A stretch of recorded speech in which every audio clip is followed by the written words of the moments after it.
dog trainer, and I do this, excuse me, every Wednesday night at 6 p.m. Mountain Time. I apologize. If you remember last week, I did this from home because we had some COVID breakout where I have my office and I ended up getting COVID. So I am still doing this from my home again because I haven't wanted to go out yet. So I'm sorry if I cough through this. I am getting better, but I've still got that nasty cough from COVID. I don't know how many of you guys have had this, but it is absolutely the most miserable thing I have ever dealt with in my entire life. So, um, but I am happy to be here tonight with you. I'm going to start writing down names. We've got Rachel from Ohio. Emily is here from Virginia. Um, Again, if this is your first time joining us, please please put your name and where you're from so I can enter you into the drawing. Because on my end it just says Facebook user, so I don't know who anybody is. So make sure that you put your name and where you're from. Yes, thank you, Joshua. That's exactly how I felt for like 5 days. I literally was flat on my back and could not do anything. So, um, okay, I'll answer the question about picking up the puppy. I just want to write down a few names while they're coming in. I've got Jenny from Plainfield. Joshua Thomas, where are you from? I'll put your name down, but I also need to know what state you are. Emily, I know where you're from. I've got Emily's memorized. So some of you that are on here every week, I will get to like know who you are. And so I kind of know where you're from. So Mary Eshelman from Ohio. Okay. Okay, before we get too far, let me answer the question about somebody says they are picking up our puppy next Friday. Any advice? Yes. So once you get your puppy, give your puppy a few days to kind of settle in, learn their surroundings. About the only thing that I really start on with a brand new puppy is potty training, crate training, and getting on a schedule. Dogs need predictability and structure, so make sure that you get on that schedule. I don't free feed, so we start with, you know, first thing in the morning, we go out and go potty. Then we eat. Then half hour later, we go potty again.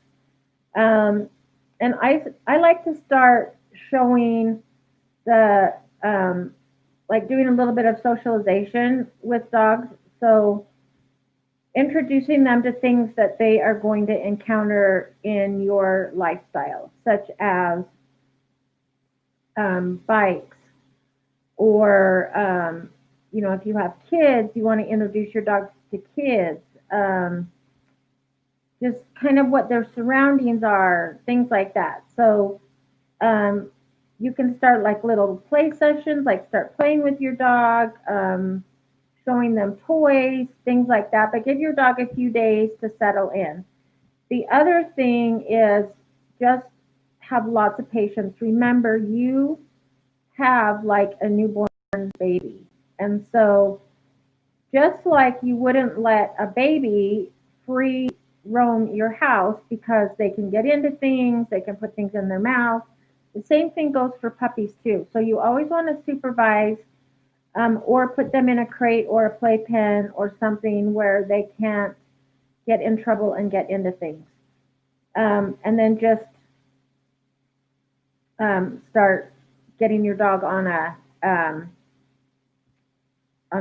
really good schedule. So yeah, that's my advice. Congratulations, you'll love it. Have a lot of patience when your dog goes through the biting stage. I actually saw a client last week. I had to do it via Zoom because I had COVID, and but she was just desperate for help, and she brought this new puppy home. And the first 2 days, when the puppy was still getting used to her environment, she was like really mellow, and then she turned into a monster. And it's like, well, yeah, as soon as the dog starts to settle in and get used to their environment and their surroundings, then their personalities start to come out. So don't be afraid to calmly put your puppy in a crate with a toy. It's not a punishment timeout for the dog, it's a timeout for the human. That's why we do it very calmly. We put in a toy with them or something to chew on, things like that. So, okay, let me go back.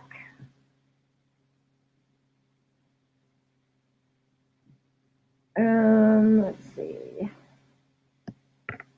Oh, hello, Monique. Monique's been here before.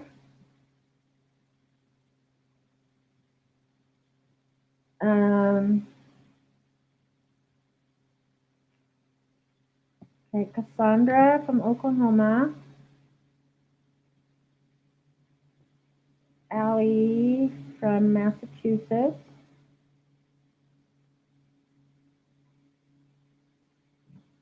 Okay.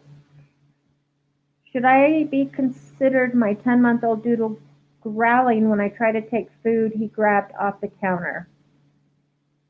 Um, so do you mean I mean, yeah, if your dog grabs something off the counter and you go to try to take it away and the dog growls, then yes, that's growling and that's resource guarding. So a few things I would do. Um, the first thing we always want to do is environmental management, which means don't leave stuff on the counter. If you're cooking, use baby gates or X pens or create your dog while you're in there cooking. You can also teach your dog a sit stay at a threshold, so like right at the kitchen, but they're not allowed over the kitchen. So if you have a dog that's jumping up on the counter and grabbing food, I wouldn't let them in the kitchen. And then if you're not cooking, make sure that everything is moved back so that the dog can't get access to stuff. Because every time a dog jumps up on a counter and grabs a piece of food, they are getting reinforced for that behavior. And they think it's theirs, and so then you go to try to take it away, and yes, a dog could growl at you. If you don't respect that growl, you could get bit. So what I do is I teach a trade. So if the dog grabs something, then I will show the dog something of equal or higher value and say, drop it. And then as soon as the dog drops what's in their mouth for what I have, I mark either with a yes or a click, and then I give them the new item. So you could also teach a really good leave it. Again, with leave it, I always make sure that the reward is better than what I'm asking the dog to leave. If you're cooking, let's just say chicken on a counter, and the dog grabs some chicken, but you're just offering a milk bone in exchange, what do you think the dog's going to choose? They're going to choose the chicken, not the milk bone. So I always keep some high value treats on hand. I actually, for my high value treats, I use the salmon pupper treats because they smell like fish and dogs love anything that's stinky. You can also use hot dogs, cheese, um, and then either, so when you say leave it, the dog leaves it, then you give them something better. So I would do that. I would teach trades and teach leave it. But the easiest thing to do is just limit access. So no dogs allowed in the kitchen while you're cooking, um, or else put things back so the dog can't get them. Okay. See, Michelle. My camera's not working.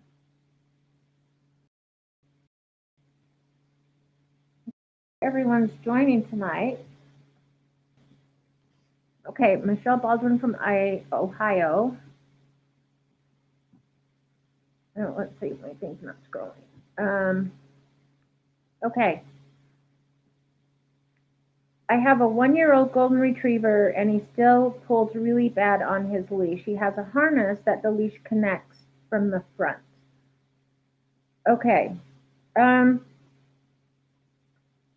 So a couple things that I do with pulling. One is the stop and go game, and it could be that you need to adjust your harness a little bit because a front clip, if the dog pulls it, should turn them back towards you.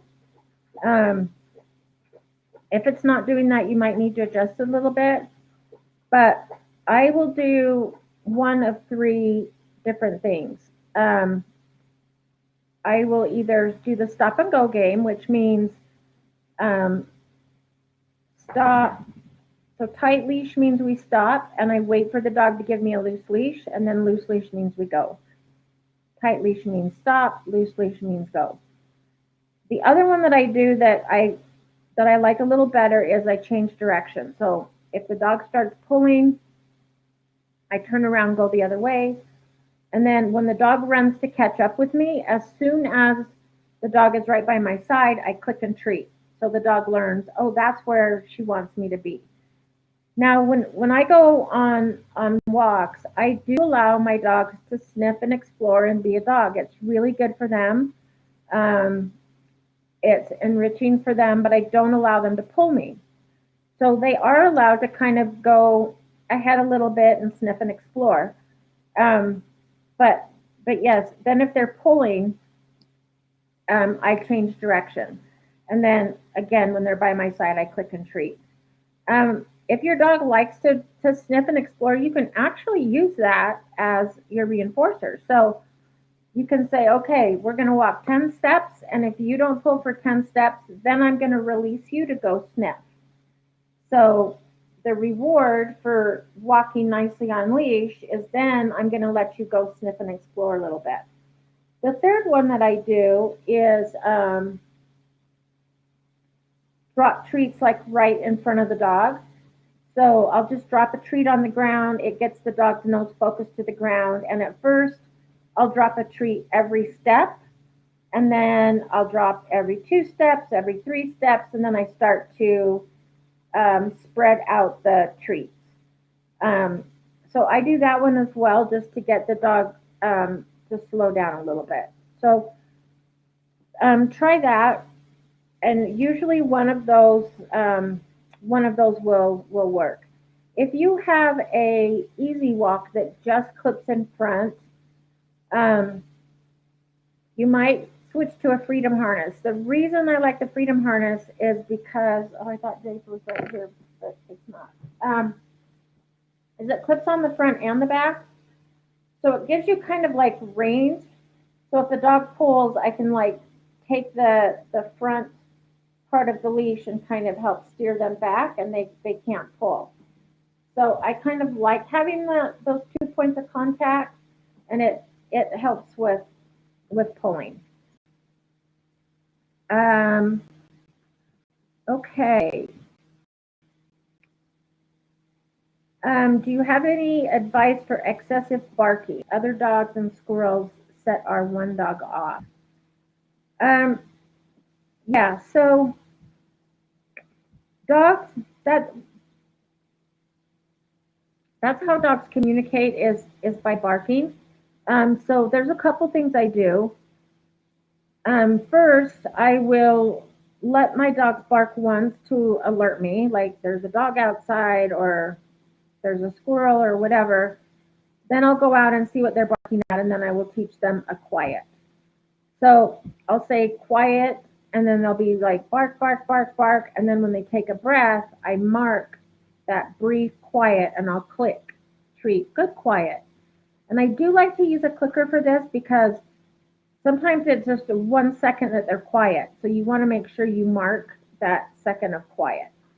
The other thing that you can do is redirect them. So if your dog is barking at another dog or a squirrel, you can go the other way. Um, so I often will just say, let's go, and we're going to turn and go the other way. Because a lot of times if your dog is really barking, they're going over threshold, it's really hard to then get their attention. But you also want to think about, okay, what do I want my dog to do instead? So you could do like, instead of barking, let's hand target because you do that with a closed mouth. Or instead of barking, let's focus on me and I'll reward you for that.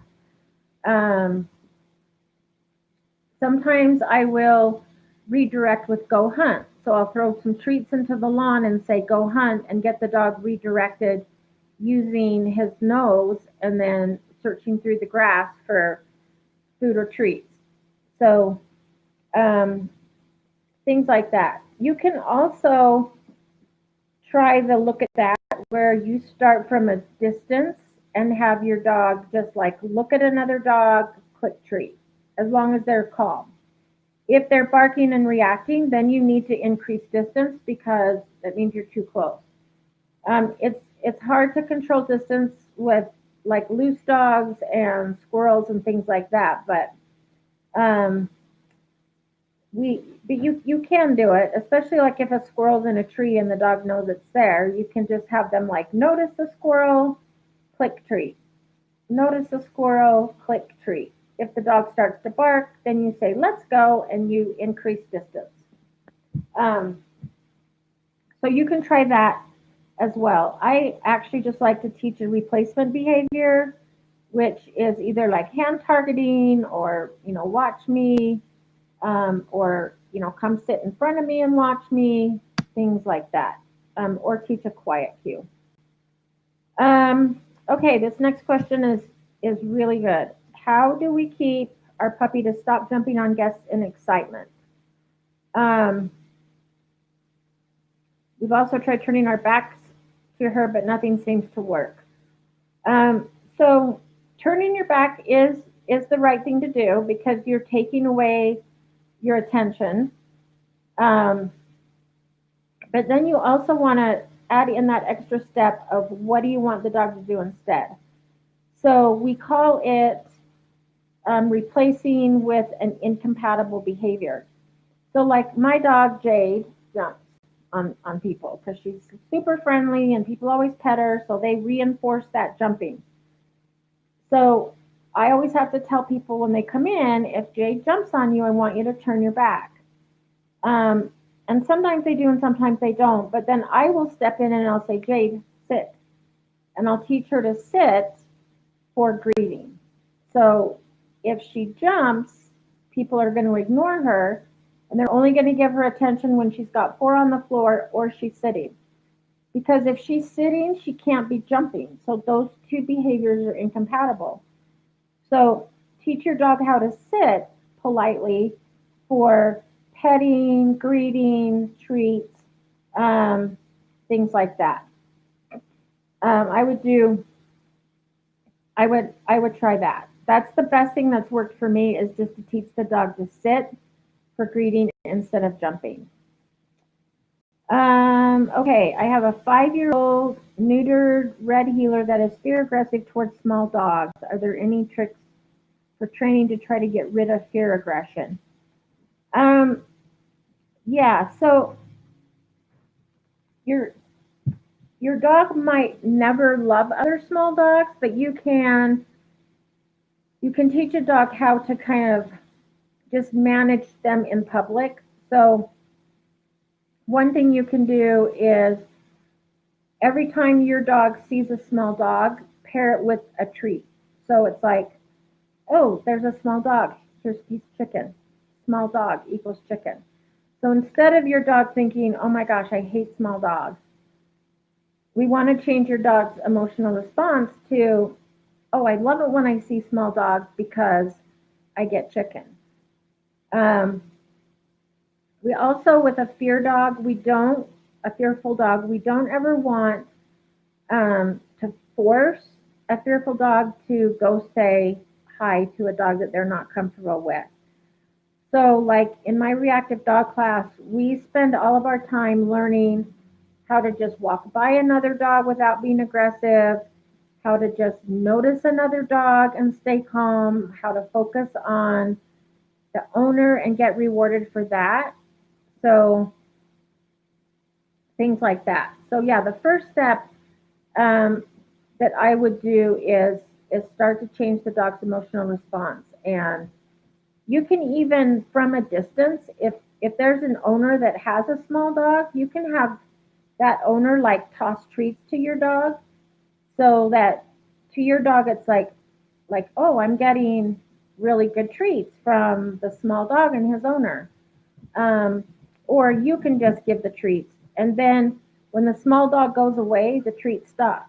So the only time your dog gets those high value treats is when the small dog is around. Um, and yeah, you might want to work with a trainer because some of it is just it's a little bit more in depth than what we go into here. But yeah, environmental management is always one.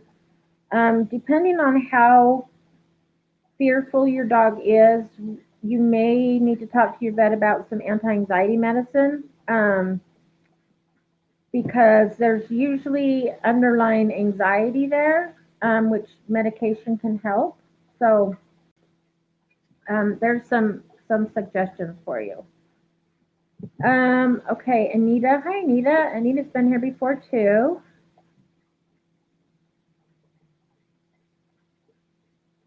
Okay, puppy biting. Okay, so here's my rule on puppy biting.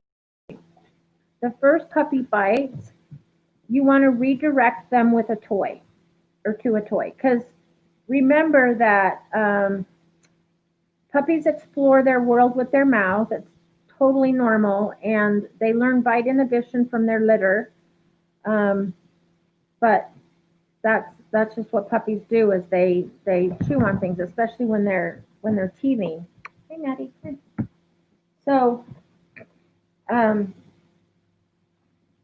so the first time I redirect to a toy, um, then if the dog leaves the toy and comes back and bites you again, then I calmly pick up the puppy, put them in a crate with a toy. This is not a punishment timeout for your dog. This is a timeout for the human. That's why we calmly pick them up, put them in their crate with a toy, something to chew on for like 1 minute, give them a chance to kind of calm down a little bit, then let them out. If your puppy goes back and bites you for a third time, then you calmly pick them up, put them in their crate with a toy, cover the crate, and they get a longer timeout. Basically so that you get a timeout. So we redirect, then we do a 1 minute timeout with a toy, then we do a longer timeout with the crate covered with a toy. So yeah, puppy biting is one of those things that it's probably the number one most asked question. And another thing that I've started to do when I go into people's homes that have puppies I've had puppies literally like draw blood. And so I have started to redirect them to a snuffle mat, because it redirects their nose, gets their brain engaged, gives them something fun to do other than chewing on me. So you can redirect to a toy or something like a snuffle mat. So try that. Erica, can you write your name down really quick before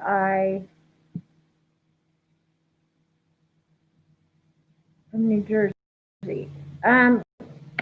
Okay, how can I to stop snatching food from the kids?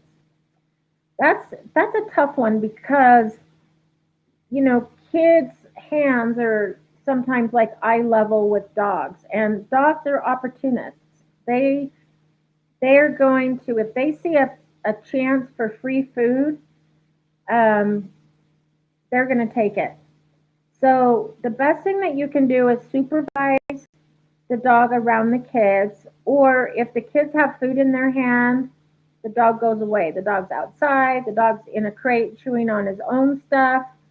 Um, or if you can be there to supervise, teach the dog a good leave it. And if you see the dog go to snatch food from the kids, it's like, leave it.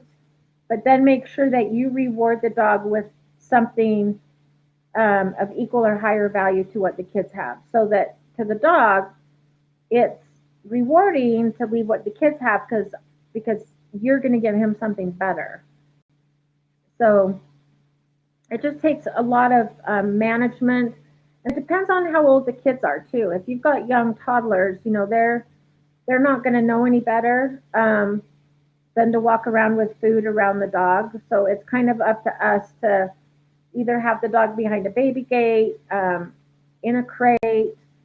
You could tether the dog to you so that the dog can't practice that behavior. Um, and then if you can't supervise, I would put the dog away somewhere where they can't get the food. Um, okay, Mary, my pup is very reactive um, and goes crazy in the car if the wipers are on.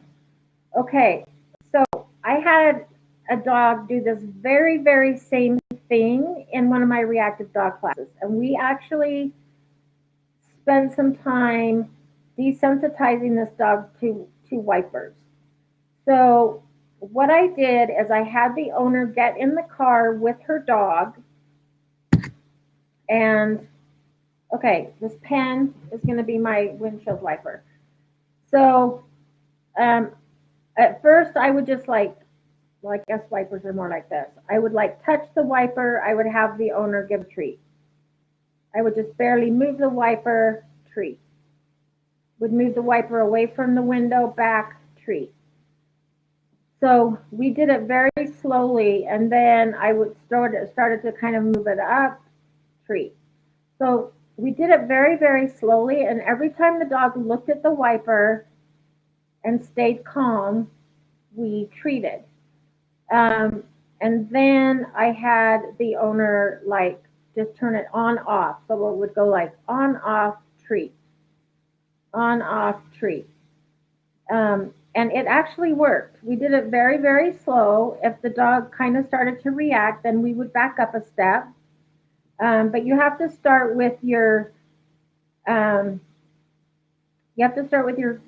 car not moving, and just get the dog used to it very, very slowly, with just first touching, then slowly moving, then moving a little bit more, things like that. But it actually worked, and I ended up hearing from the owner later, and her dog was not reactive to wipers anymore. So you just have to do very slow, systematic desensitization and counter conditioning, which means that windshield wipers equal treats, but you start very slowly with how you move them.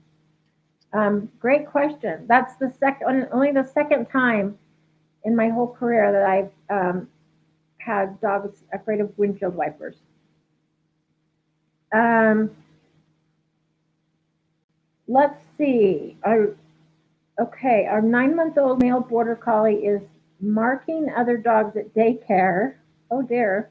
And threatening to be kicked out. He's getting neutered this Friday. Any suggestions on how to correct this behavior? Um, so it could be overstimulation at daycare. And sometimes when dogs mark on other dogs, they're putting their scent on the other dogs, but sometimes they're also trying to figure out like where they lie in the social hierarchy, which is hard when in daycare because there's a lot of dogs. Um, I think that neutering will help, but it'll take a while for all those hormones to get out. If the people at daycare can interrupt, that's the best thing to do. So as soon as they see your dog starting to mark on another dog, it's like, hey, and then just a brief timeout, and then let them back in. If they're willing to do that, they should. Um, but you want to interrupt and redirect and teach them more appropriate behavior. So if they're not willing to interrupt and try to help your dog learn that that's not appropriate, then I would maybe find a different daycare. But hopefully the neutering will help with that. Um, okay, Nicole, let me write your name down. Sorry, I'm trying to write names down as I go so I don't forget anybody. From Phoenix. Okay, Anita. Bought raised platform cot and my dog goes off on footrests and chairs, but how can I get her to like this new bed? So what I do is I will kind of shape the behavior. So I'll toss a treat onto the bed, and as soon as the dog goes to get the treat, I'll click, and then they get the treat.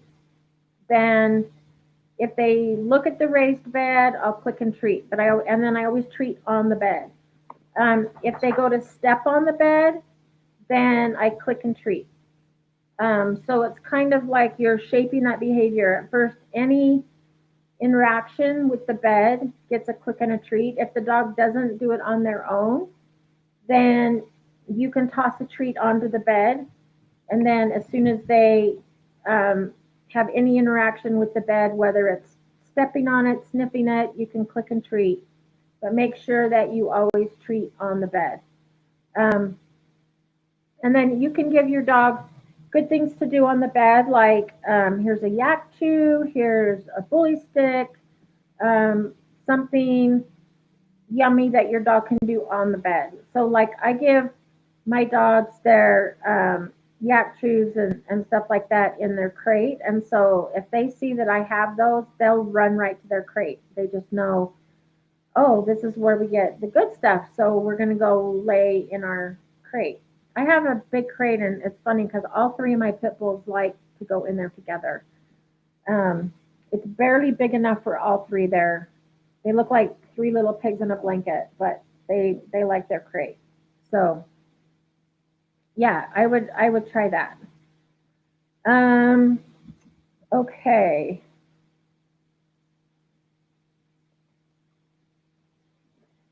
Okay, I have a 7-month Aussie who barks at me and another dog if I even touch another dog.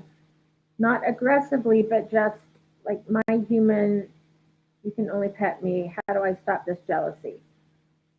So with, I mean, dogs can resource guard people too. So if he's kind of like resource guarding you, there's a couple things that you can do.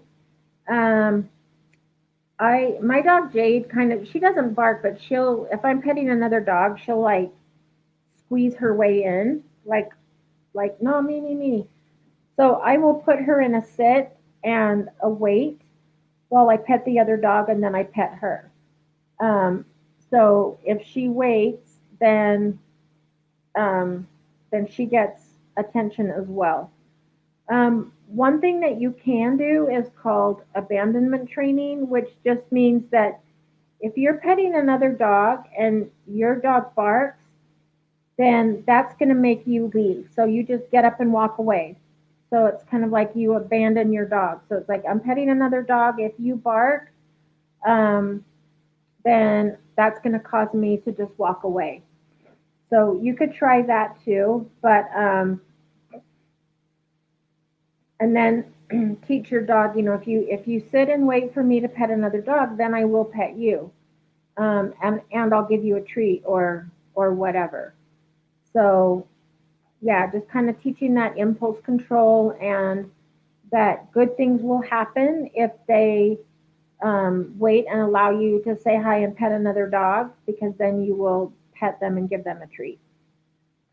Um, okay, my 3.5 month old puppy barks like crazy at my older dog that is not interested in playing with him.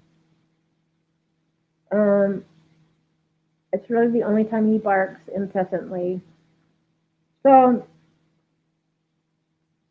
it's really important to step in and be an advocate for your older dog. So if the young puppy is barking at the older dog and the older dog doesn't want to play, then you can step in and redirect and be like, okay, come on, pup, we're going to go outside and play ball, or we're going to go play tug, or I'm going to give you a stuffed Kong.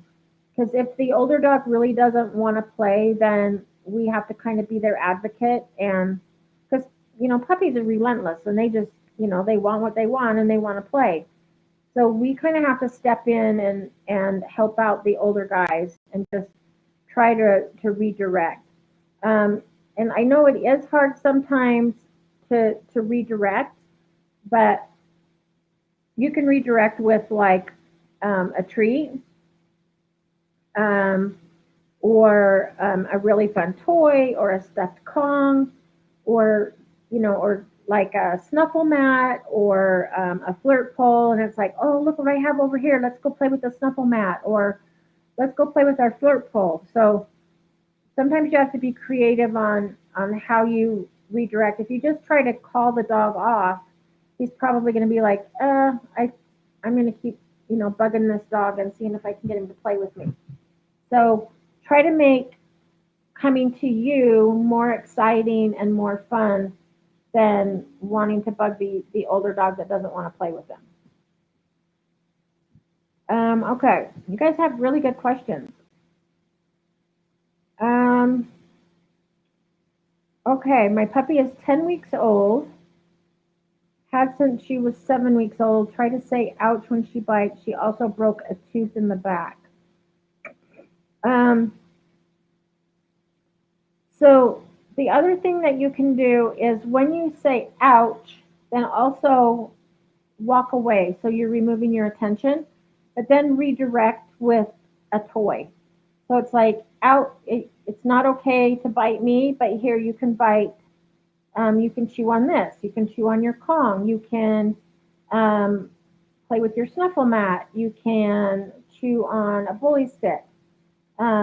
Things like that. So we have to teach dogs um, what is okay to chew on. They think in their mind it's kind of like babies. Babies think it's okay to put everything in their mouth.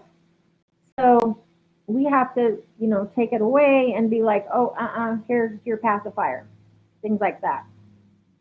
Um, so we have to do the same thing with puppies, constantly redirecting them and showing them what they can chew on.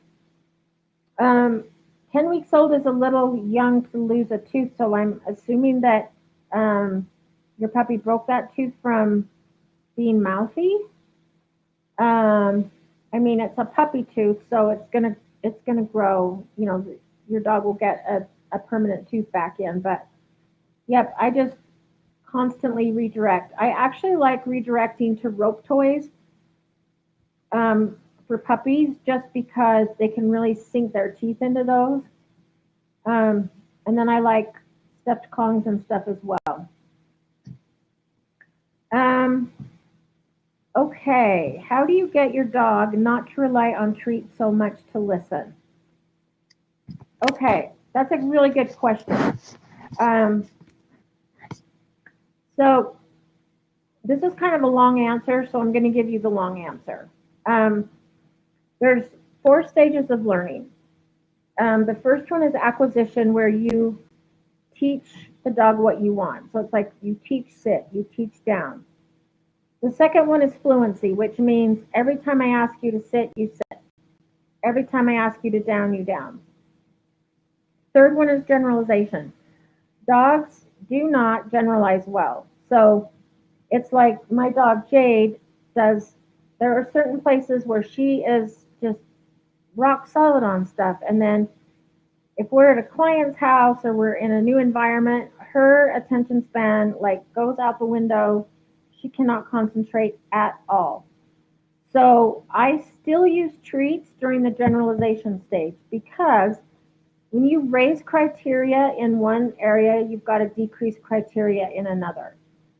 So while she knows all the basic behaviors really well at home and where we have classes, park or sometimes practicing at the grocery store or whatever, sometimes she is just so distracted that she can't focus. So then I would go back to using treats to get her attention because if you can't get their attention, you can't really do anything else. So I'm one of those that I'm probably always going to give my dogs treats because it's kind of like their paycheck. Um, but I don't start to wean off the treats or not use as many treats until I get to stage 4, which is maintenance. That's where your dog has generalized all the behaviors. They know leave it at home, on the trail, at the dog park. They know it everywhere. Then you get on maintenance, and then I start to selectively give treats for like the fastest recall or the fastest sit or things like that. So um, to give you an example, Jade is going through training to be a service dog, and we're on level 5 out of 10 levels. And so halfway through, we are now just barely starting to not use treats on every behavior, but some we still are. So so now at level 5, she has to do a sit and a down somewhere in public, but there's other things that she can still use treats on. So we're slowly not using treats as much, but I just feel like it's a dog's paycheck, and I'm probably going to give my dogs treats anyway. So I like to have them earn it. But yeah, if you're trying to get away from treats, I would wait till you get to like that maintenance stage where your dog really really knows the behavior, because it's kind of like if you never got paid, would you still go to work, or would you just be like, I'm not going to work, I'm not getting paid, why should I do that? And kind of the same thing with the dogs. So um, not sure that that's the answer you wanted, but that's my answer. I do still do treats, and another thing I do too is when I'm home, I will catch my dogs doing good things and I will reward them for that. So like right now, they're laying on the couch. Um, they are being calm. So if I had treats right now, I would toss each one of them a treat just to reward them for being calm so that they know that's the kind of behavior that I like. Because um, behavior that you reward is more likely to happen again. So, okay, how do you get a small dog to stop pulling? Um, so same way that you get a large dog, basically you can either do the stop and go game, which means um, tight leash means stop and loose leash means go, or change direction. So if the dog starts pulling, you turn, change direction, and then when the dog catches up with you, as soon as they're by your side, click and treat. So treat right by your side so that they know that that's where all the good stuff happens. Um, or you can also drop treats like right in front of the dog to get them to slow down, nose to the ground, um, things like that. So I sometimes will teach a dog to hand target, and then I'll put my hand like right by my side and say touch. And so they're touching my hand and staying kind of like right by my side. So um, I will, it depends on the dog. I've used all of those. It just depends on which one um, works kind of best for your dog. Okay, let's see. This must have been from an earlier question. He will also sometimes lunge and bark at passing cars. Um,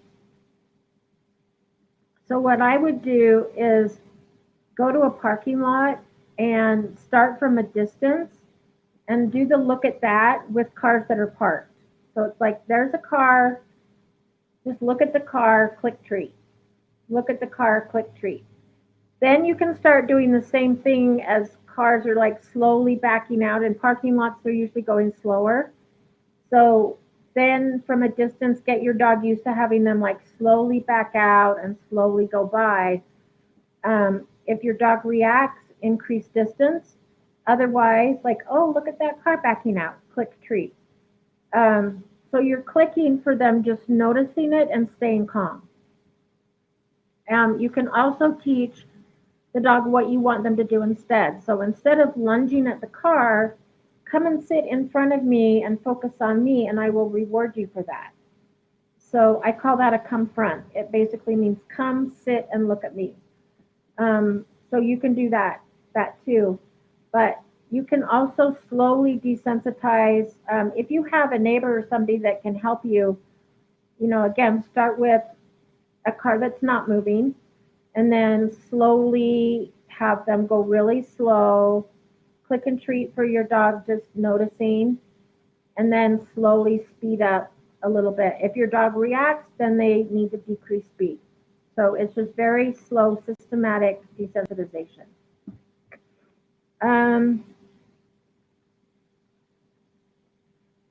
Let's see.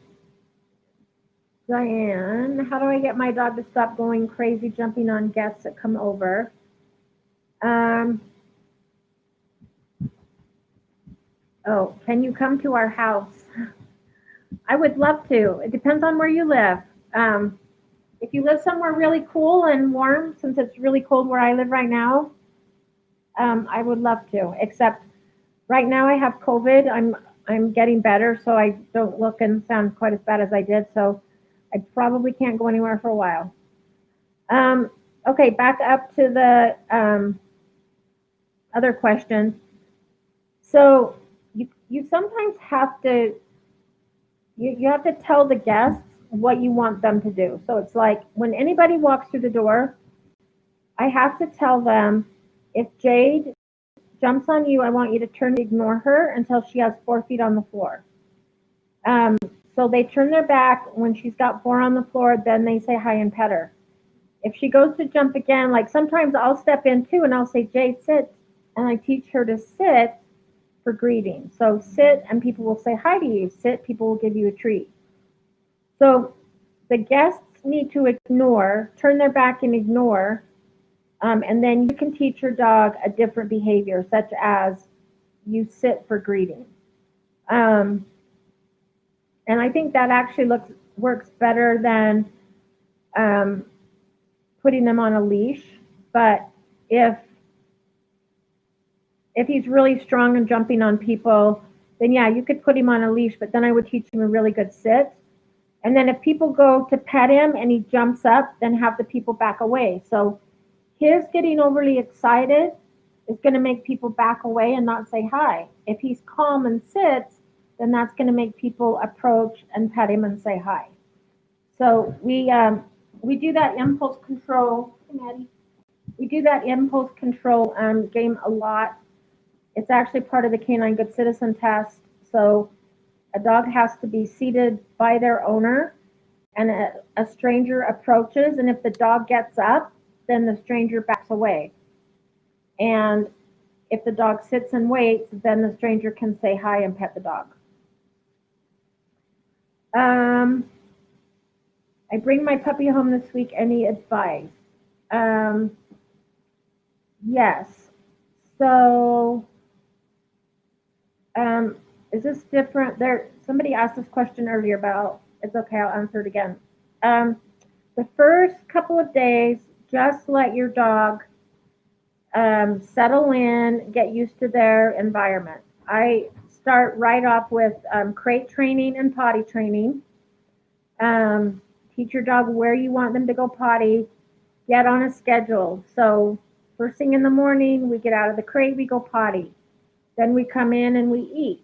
And then a half hour later, we go potty. And then we maybe go for a walk. And then, um, and I like to spend the first week just like really bonding with, um, with my dog. So when I got my first search and rescue dog, our trainer told me that for the first 2 weeks, he did not need to do any training at all with my dog. He says, all I want you to do is feed him and take him for walks and bond. That's all we did for 2 weeks. So you don't really have to do like 2 weeks with a puppy, but yeah, just get him settled in. And that kind of goes to the question that's down a little bit. How do I ensure I have a good bond with my dog? Um, just make sure that everything good comes from you. So, like you feed your dog, you take your dog for walks, you play with your dog, you can play tug, you can play snuffle mat. I do a lot of stuff with my, we go hiking, we go kayaking.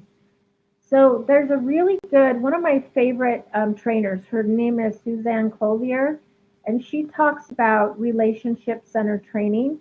So I would look up her site, and it's all about giving your dog agency, um, being really patient with your dog, allowing your dog to make mistakes, understanding that if your dog does something, it's not out of spite or because they're mad or anything like that. It's because they don't know any different. So, being patient, allowing your dog to make mistakes, but then showing them what you want them to do instead. So it's like, oh, yeah, I love it that you want to jump on me, but that's actually not what we do. We sit, and then I'm going to give you tons of attention. Um, and I'm going to give you treats for that. So, um, positive reinforcement training, letting the dog earn rewards. Um, there's another concept that I really love, and it's called SMART, which is C mark and reward training. And Cupford actually had an article not too long ago about this. So it's actually rather than waiting for your dog to do something bad, you catch your dog doing good stuff and reward. So you can take some of your dog's kibble and count out so many. They suggest 50, but count some out, and then when you catch your dog palm on a mat, treat. If your dog sits for their food, treat. If your dog comes up and sits for attention, treat. If you're watching TV and your dog is laying calmly by your feet, treat. So catch your dog doing good things and rewarding that, and then that's going to help build a bond with your dog. I had a client, and it's actually a guy that I know from the small town where I live, but he called me for some help with his German Shepherd, and he just got a puppy. He's got an older German Shepherd and then a puppy, and the older German Shepherd is very, very fearful. And he says, yeah, my wife says that it's because I used to beat the dog when it was a puppy. And I almost cringed. I'm like, oh my gosh, you didn't really do that. He goes, so I'm not doing that anymore. I promise I won't beat this puppy. But I thought, no wonder your dog is fearful because he's afraid of you. So whenever we use punishment, whether it's, things like shaker cans or squirt bottles or anything like that that causes intimidation or fear or pain to the dog is going to decrease the bond you have with your dog. So everything we want to do is positive reinforcement, showing the dog what we want, and not like yelling or using aversive. So I love that question. Thank you for asking that question. Um, Okay, Anita, been using kibble on the new race cot, and she goes up to She was up to get the kibble, but right back down. The ones she had been using were way too small for her, but she has one outside and one inside. She won't lie down on the new one. I just thought she'd love this one. And it might take a little bit. You might try putting like a nice, like a blanket that she's familiar with on the new bed. Um, you could try, sending her to her bed and then giving her a bully stick to eat on the bed. Um, I when I teach like a go to your mat, I will start by tossing treats onto the bed, and then whenever the dog like looks at the bed, steps on the bed, I'll click and treat. And then if they go back to the bed on their own, because that's where the treats happen, I click and treat again. If they don't, I lure them back. Sometimes it just takes a while. I would just give it a little bit more time. Um, you could give your dog like a peanut butter frisbee or a slow feed on the raised cot so that it takes more time for your dog to be on the cot while doing something that she really likes. Um, so yeah, try that. I mean, I have 3 crates in my house, and all 3 of my dogs choose to go in the same one. So I just let them go in the same one because it's not a big deal. But I've often thought, well, maybe I should bring one of the other ones down here so that they're not all like shoved in there together. But I think they like to be shoved in there together because they all 3 go in there together. So maybe just give it time. Um, she might end up liking it. Like I said, try a bed or a blanket that your dog likes and just make it a really fun place to be. Um, okay, I am going to comment on this. Somebody's replying to a Facebook user.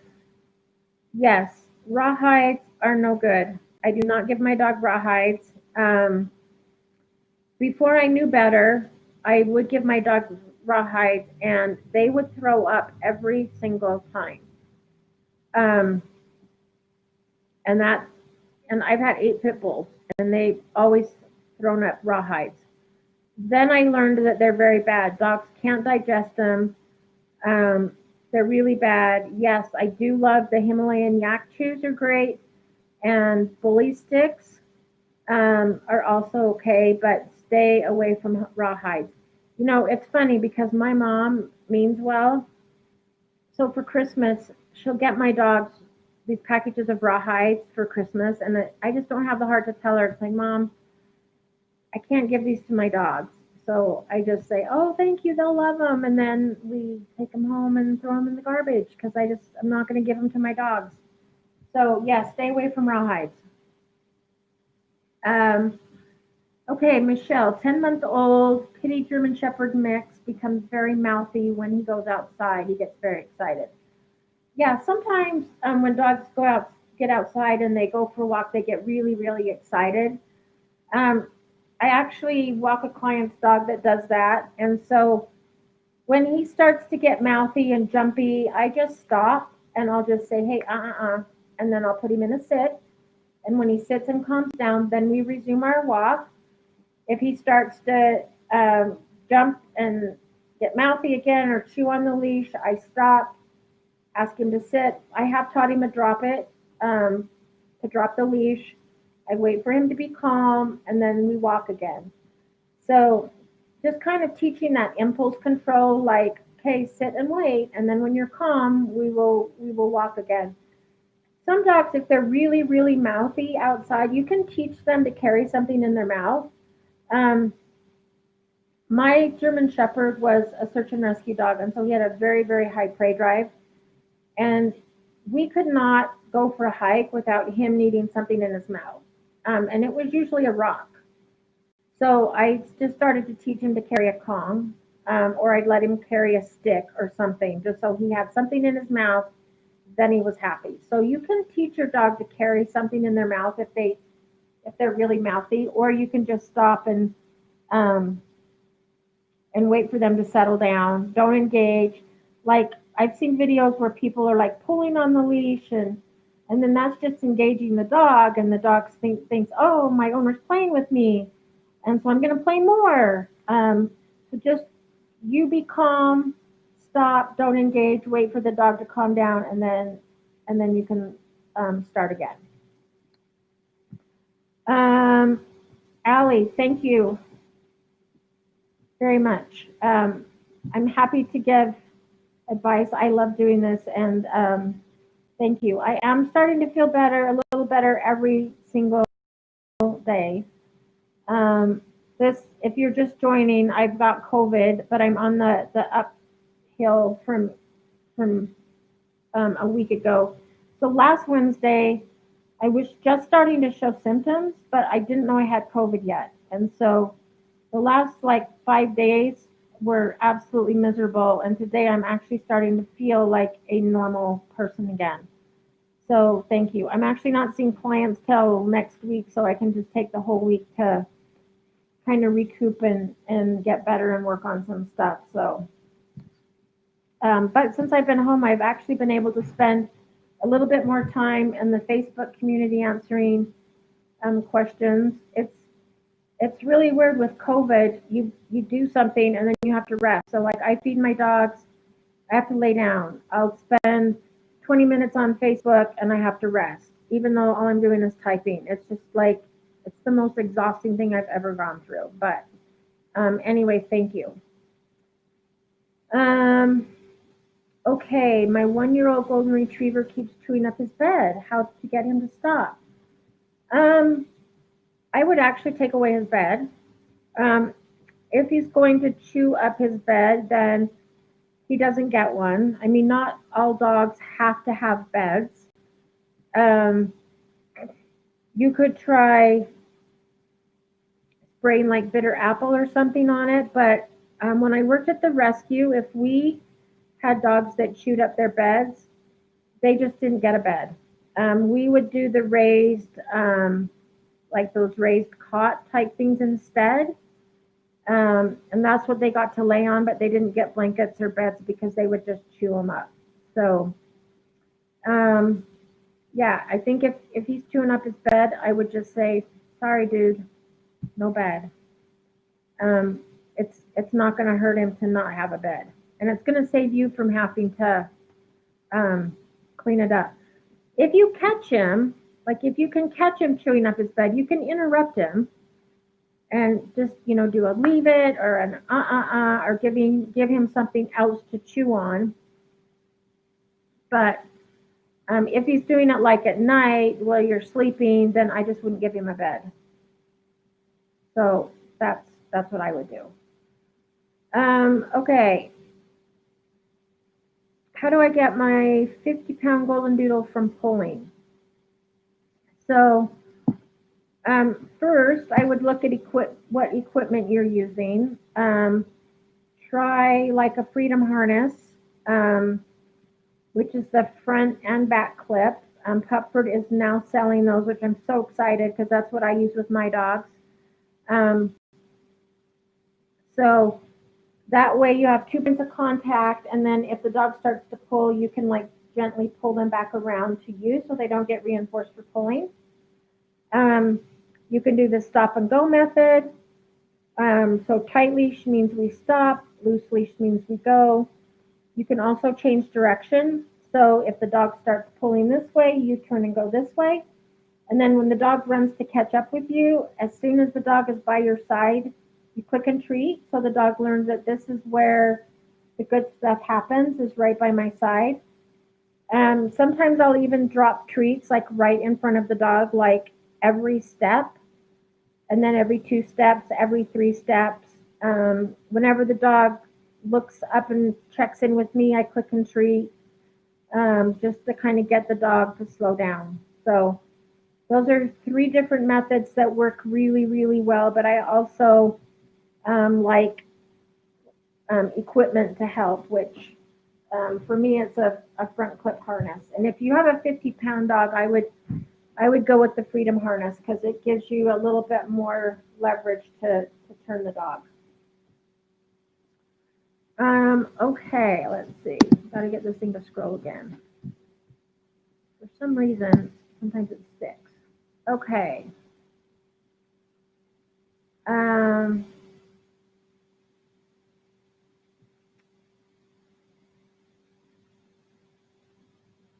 let's see. We have an 11-month-old golden doodle that has a very hard time calming himself down. He does well during the day when it is just me, but when my husband comes home from work, he gets so excited and wants to play nonstop for 4 hours every night. He gets mental stimulation and exercise during the day, just can't calm once he gets excited. When he gets too excited, it turns into biting us, jumping, and pulling at our clothes. Okay, so when you say that it happens when your husband gets home, so dogs are most active first thing in the morning and then at night. So it could just be that it's that when your husband gets home, it's the time when dogs are the most active anyway. Um, if he's jumping and biting and pulling at your clothes, then that's the time when I would calmly put him in a crate with a chew toy and give him some time to chill and be calm. If you let him out and he goes right back at it, then he goes back in the crate. And sometimes you have to cover the crate, give your dog a toy in there, and let your dog just stay in there for a while to chill out. Again, it's not a bad timeout for the dog. It's kind of a timeout for the humans to not get bit and have their clothes torn. That's why we put the dog in a crate with a toy or something to chew on. So yeah, putting your dog in a crate, doing a timeout, there's nothing wrong with that. So and then maybe do some mental stimulation and stuff right before your husband gets home. I know he gets it during the day, but doing some nose work right before your husband gets home, like having you can hide treats around your house and have your dog like sniff out the treats.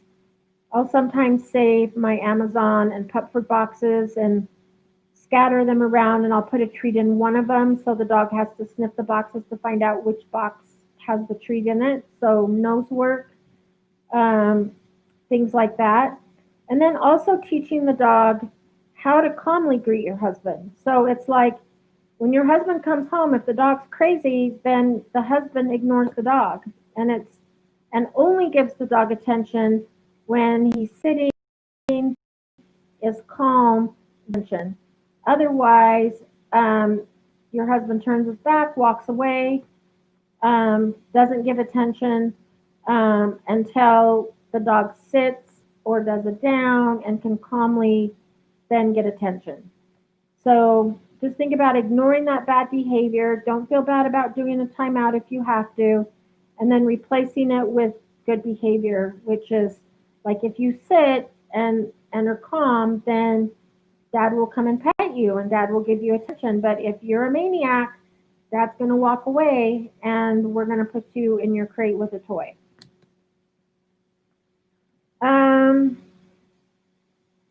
My dog is 7 months and all of a sudden scared on walk.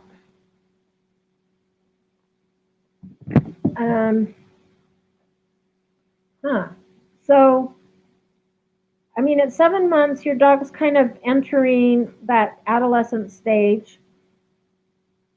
And did anything happen on a walk? Is there something that could have scared your dog on a walk? I would want to know like what's happening during the walk. Like, is your dog afraid of cars going by, of other dogs barking as you're walking by?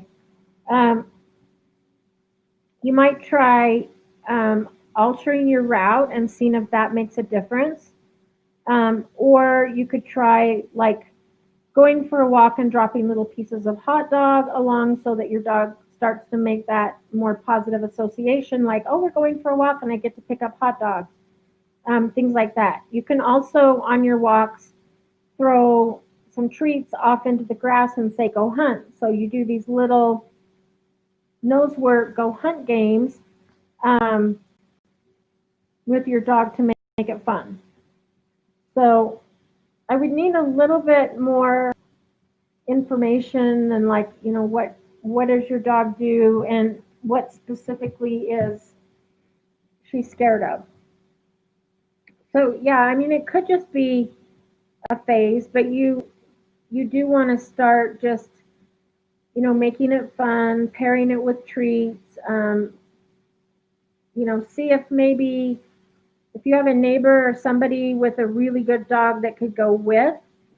I know when I rescued Hallie, which was my Michael Vick dog, she was terrified to go on a walk, like terrified. And the only way she would go for a walk is if my other pit bull Tacoma went too. So if Tacoma was with her, she would be fine, and they could go for a walk. If she was by herself, there's like no way, no how. So just having that other dog gave her a little bit of confidence. So if there's a lot of stimulation and stuff going on where you walk, maybe find a quieter place, things like that, and see if that makes a difference. Okay. Let's see.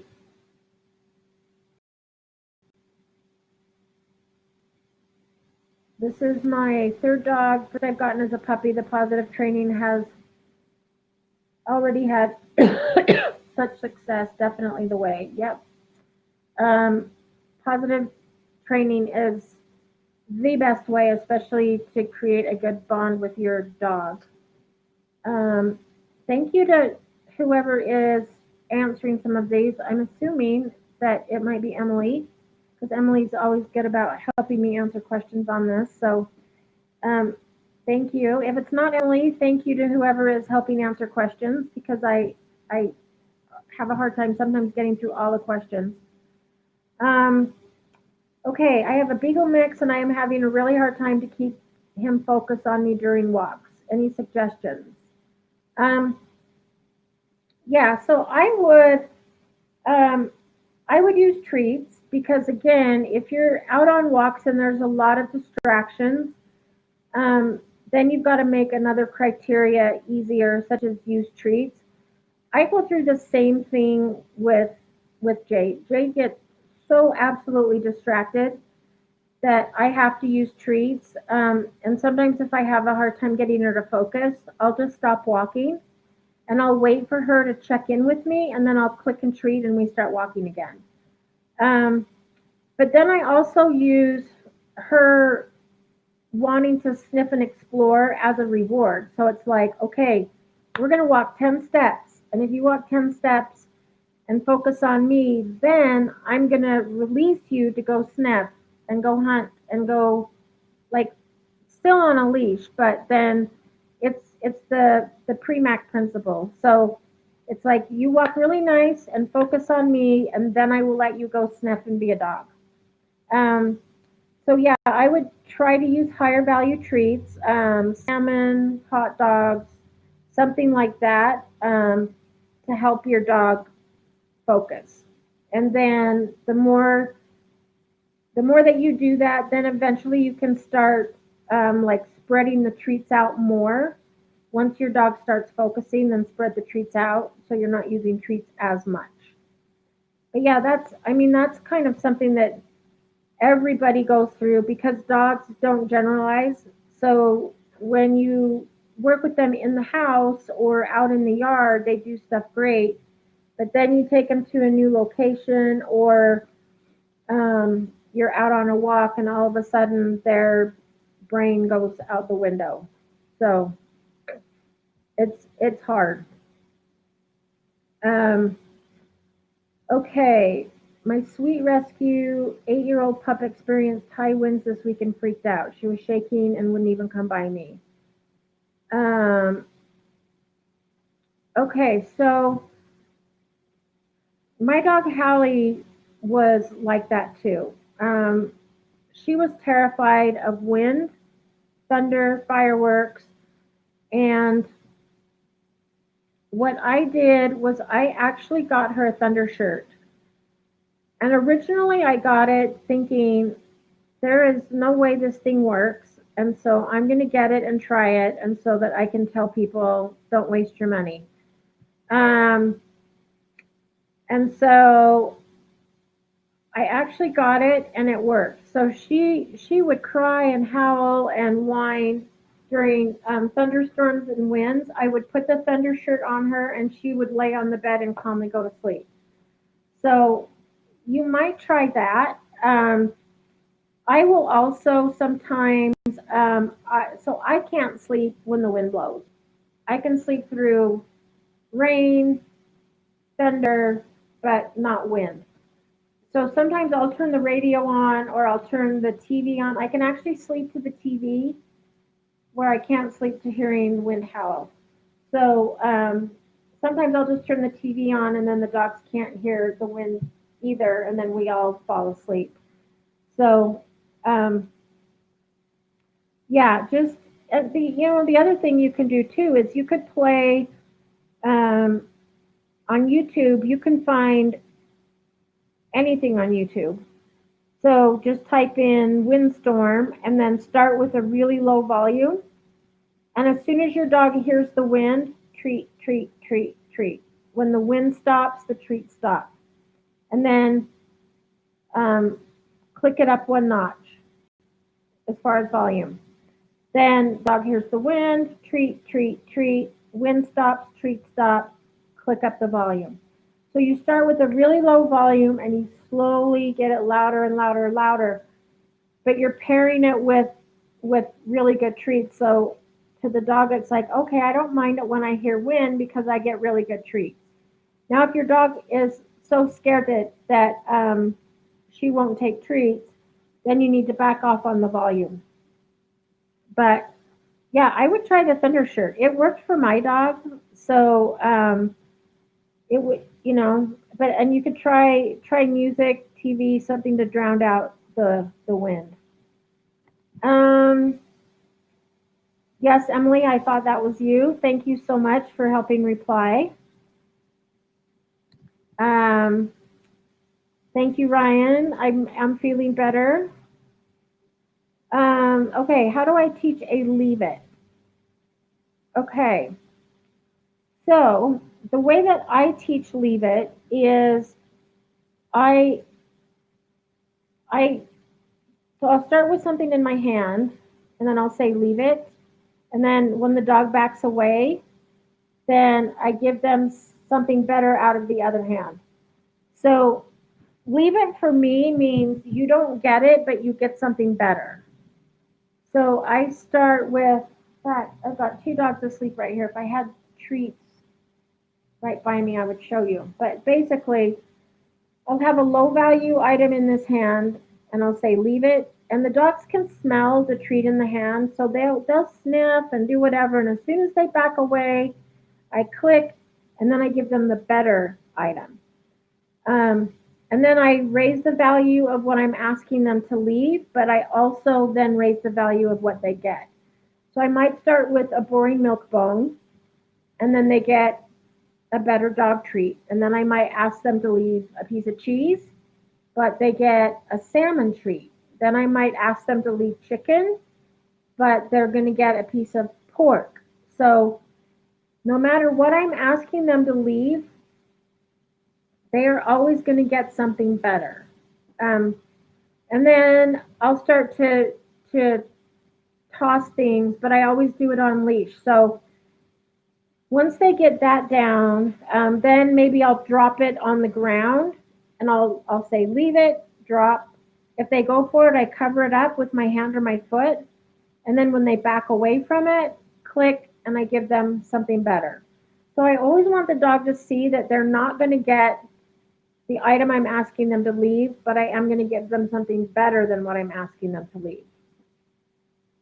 So that's how I teach it. And then I'll put them on a leash, and I'll actually throw an item, and I'll say leave it, and I let the dog make the choice. I'll see if they leave it on their own.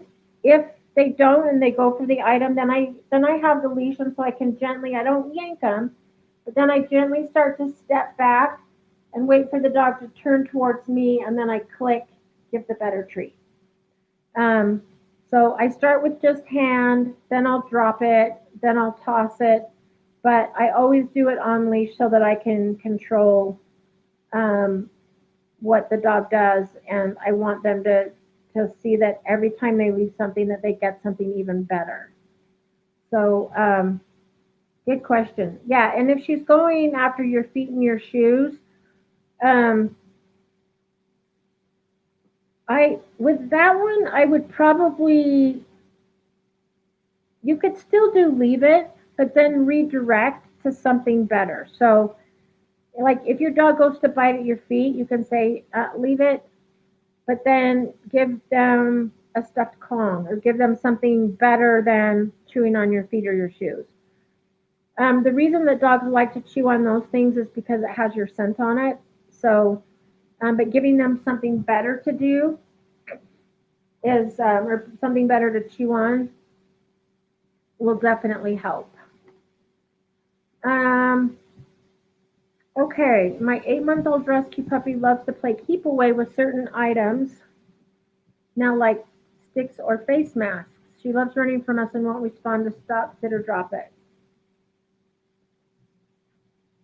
Okay, so if you chase, dogs love the chase game. So if you chase them, they're going to continue to run. Um, so what I do is I will teach a trade, which is kind of a drop it. So if your dog picks up a stick or a face mask, I'll say, oh, look what I have. I have something so much better. And I'll show the dog, and it has to be an item of equal or higher value. If you use something that the dog doesn't care about, they're going to be like, yeah, I'm going to chew the face mask because it has your scent on it. Or, I love chewing sticks. So you want to get something of equal or higher value, show it to the dog, and then say drop it. And then as soon as the dog drops it, that's when I click or say yes, and then I give the new item. So um, I teach traits that way. If I have a dog that's running away with something, sometimes I'll get down on the ground and pretend like I'm like, oh my gosh, look what I found. And I'll pretend like I'm digging. And the dog will come over to see what I found because I'm digging and it looks like really cool and fun. And then I'll do the trade or the drop it that way. But yeah, try not to chase because they're just going to run away because to them they love the keep away game. Okay, I've got time for a couple more questions. Okay, I have a 6-month-old corgi who acts very strange when I give long-lasting treats like a greenie or Himalayan chew. She will hold it in her mouth, whine, and roam around looking for a place to hide it. Then she'll go back and check and move it several times. It can take her 6 hours to go back to chew it. It seems like she is very anxious during this time, but I don't want to take it away. I mean, some dogs like to hide and bury their things for later. Um, it could just be, I mean, if she seems anxious, it could be that she's afraid that somebody's going to take it away. If she wants to go like hide it or bury it for later, I would just let her. I've had dogs like want to bury their bones and then they go back and get it later.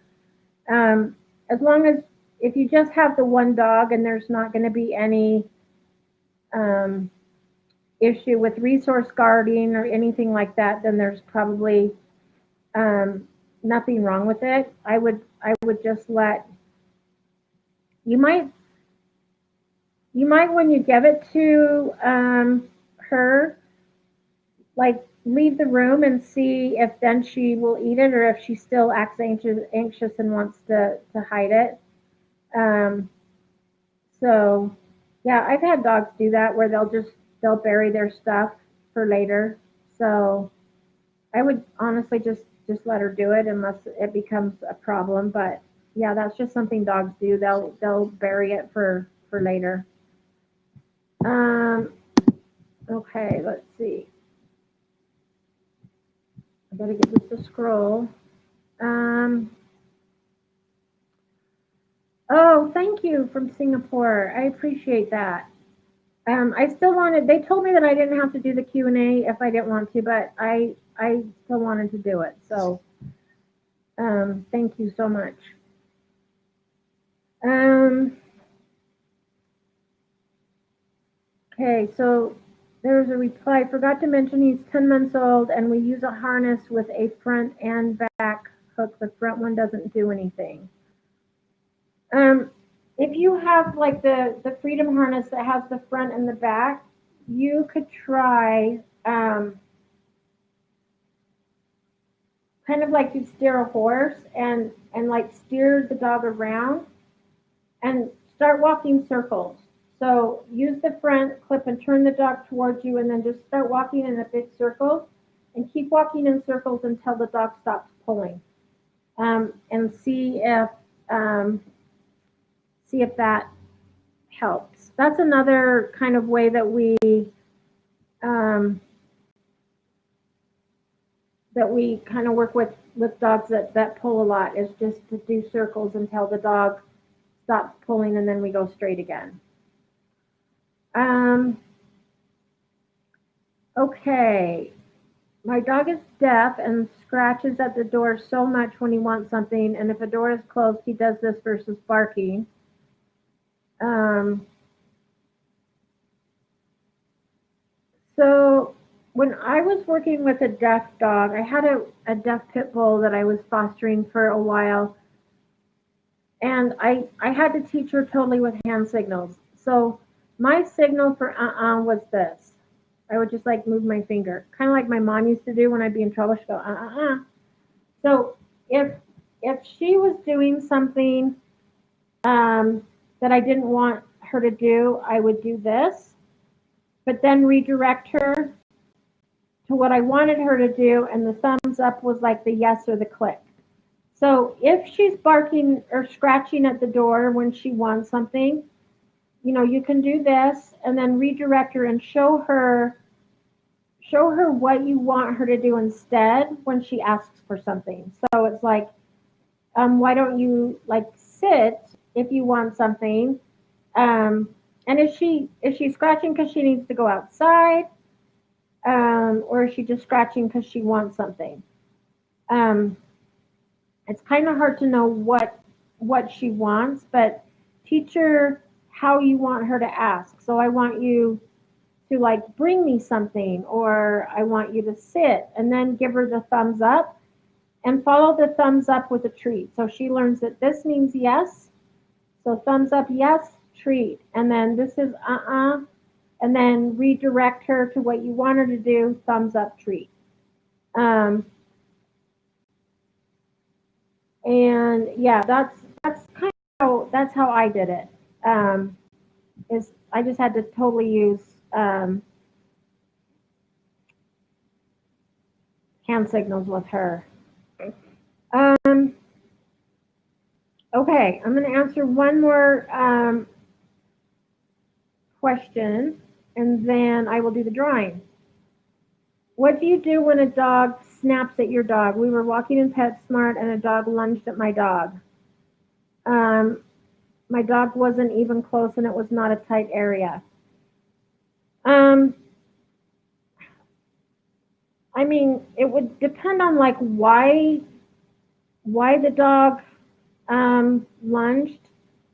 So I was coming out of a restaurant once with Jade, because Jade is in training to be a service dog, and this guy was walking in with a service dog. He looked like he had like a green vest on, so it looked like a military like a PTSD dog or something like that. And when we walked out, his dog actually growled at my dog, and I just walked on. I just, my dog didn't do anything. She's just kind of like, well, rude. So I probably would just turn and go the other way, um, because your dog didn't do anything wrong. Um, and so it's kind of more about the other owner managing their dog, and if their dog snaps at other dogs, they probably shouldn't be in PetSmart where they're going to meet other dogs, but that's just my opinion. Um, so yeah, probably just like go the other way, ignore it. There's really not much you can do. You could, tell your dog, like, good job for not lunging back or barking back, or, reward your dog for staying calm.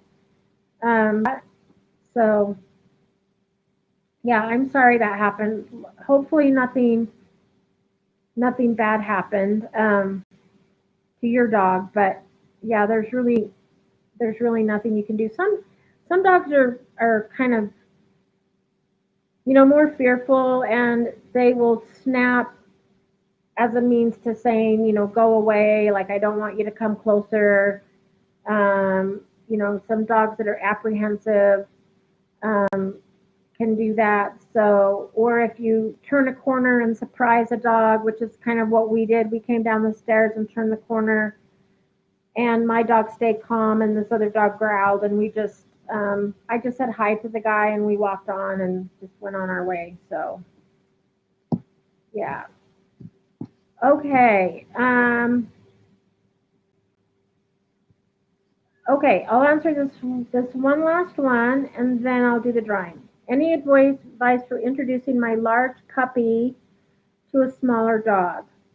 Um, yeah, so I always like to introduce dogs on neutral territory, and I usually will, like, um, do a leash walk, so parallel walk, let them kind of sniff each other, um, see their body language, see if one does a play bow.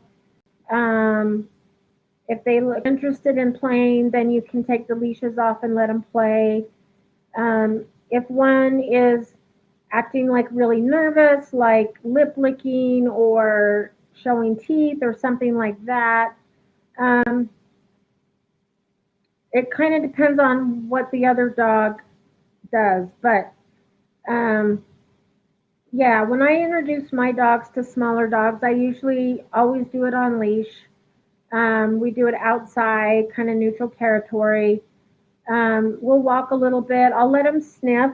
Make sure that when two dogs are sniffing, that you always stay on the outside of the leashes, because dogs are going to curve and they're going to sniff right for the butt and the genitals, because that's where they gather all their information. So you don't want to stand still, because then your leashes are going to get tangled. So you always want to curve with your dogs and stay on the outside. So if there is any growling or snarling, you can just like walk away. But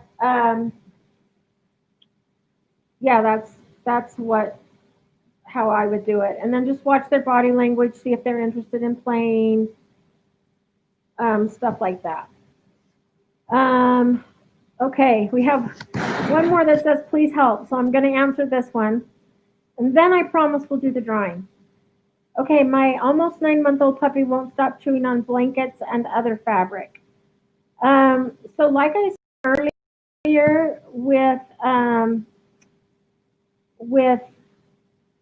blankets, if dogs chew on blankets, I take them away. I mean, it's not going to kill them not um, to have a blanket. And yeah, I agree with, I'm assuming this is Emily. Are they chewing it to rip it up? It could be a boredom thing. It could be a calming thing. Um, but again, when I was at the rescue, if we had dogs that tore up beds and blankets, we couldn't give it to them, because we didn't want them to ingest it. So instead, they got like the raised cot beds, and that's what they got to lay on, and we just had to take the blankets away. So There's nothing wrong with having to take um, a blanket and other fabric. I mean, if it's like your clothing, it could be because it has your scent on it. If you can catch the dog doing it, then redirect and say, oh yeah, you can't, don't chew on your blanket, but here you can chew on this. So here's a rope toy you can chew on because it's soft and they can sink their teeth into it. Um, and try to redirect them into chewing on something else. I had a dog that stayed with me for board and train, and he was always ripping up the blankets, but his was like an anxiety thing. So if it's an anxiety, you might try doing more mental stimulation. You might have to talk to your vet about anti-anxiety meds if it is an anxiety thing. So there's kind of a lot that goes into it, but um, yeah, if you can't supervise, I would make sure the dog's in a crate um, without something that they can chew up. And then if you can supervise, then just make sure you're always interrupting and redirecting. Okay, so I'm going to do the drawing. Um, tonight's winner is Allie Andrew from Massachusetts. So congratulations, Allie. You can email Pupford at hello@pupford.com and let them know what kind of treats you want. And I will also email them and let them know that you're a winner for tonight, and they will send you a free bag of training treats. I just tried the new rabbit treats on my dogs, and they love them. So I think they're all good. But let them know what kind that you want, and they will send them to you. Thank you, everybody, for joining us tonight. I will be back next Wednesday, 6 o'clock Mountain Time. Hopefully, I'll be COVID free by next week. So thanks for your patience. And I actually did not cough as much as I thought I would tonight. So I appreciate everybody coming. And we will see you all next week. Have a great week.